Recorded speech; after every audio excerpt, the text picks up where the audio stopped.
the assumption that you're serious about making Canada the 51st state of the United States.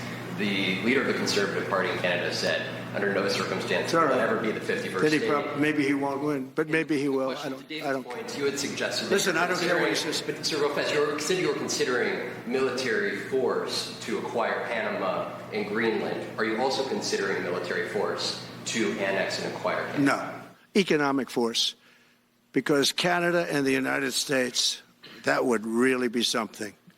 You get rid of that artificially drawn line, and you take a look at what that looks like, and it would also be much better for national security. Don't forget, we basically protect Canada. But here's the problem with Canada. So many friends up there. I love the Canadian people. They're great.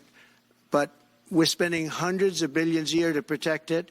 We're spending hundreds of billions a year to take care of Canada. We lose in trade deficits. We're losing massive. We don't need their cars. You know, they make 20% of our cars. We don't need that. I'd rather make them in Detroit. We don't need the cars. We don't need their lumber. We have massive fields of lumber. We don't need their lumber. We have to unrestrict them because stupid people put, restrictions on, but I can do that with an executive order. We don't need anything they have. We don't need their dairy products. We have more than they have. We don't need anything. So why are we losing $200 billion a year and more to protect Canada? And I said that to, as I called him, Governor Trudeau. I said, listen, what would happen if we didn't subsidize you, if we didn't, because we give them a lot of money. We help them. As an example, we're buying icebreakers, and Canada wants to join us in the buying of icebreakers. I said, we don't really want to have a partner in the buying of icebreakers. We don't need a partner. But no right. Nope. No right. Here's what we have. We have a right not to help them with their financial difficulties because we owe $36 trillion too. We're going to start knocking it out pretty fast, but we're going to be able to do it because of energy and other things. But no right. No right. But why are we supporting a country $200 billion plus a year? Our military is at their disposal. All of these other things, they should be a state. That's why I told Trudeau when he came down, I said, what would happen if we didn't do it? He said Canada would dissolve. Canada wouldn't be able to function if we didn't take their 20% of our car market.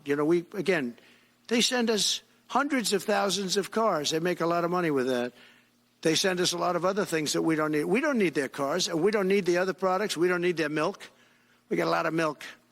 We got a lot of everything, and we don't need any of it. So I said to him, well, why are we doing it? He said, I don't really know. He was unable to answer the question, but I can answer it. We're doing it because of habit, and we're doing it because we like our neighbors, and we've been good neighbors, but we can't do it forever, and it's a tremendous amount of money.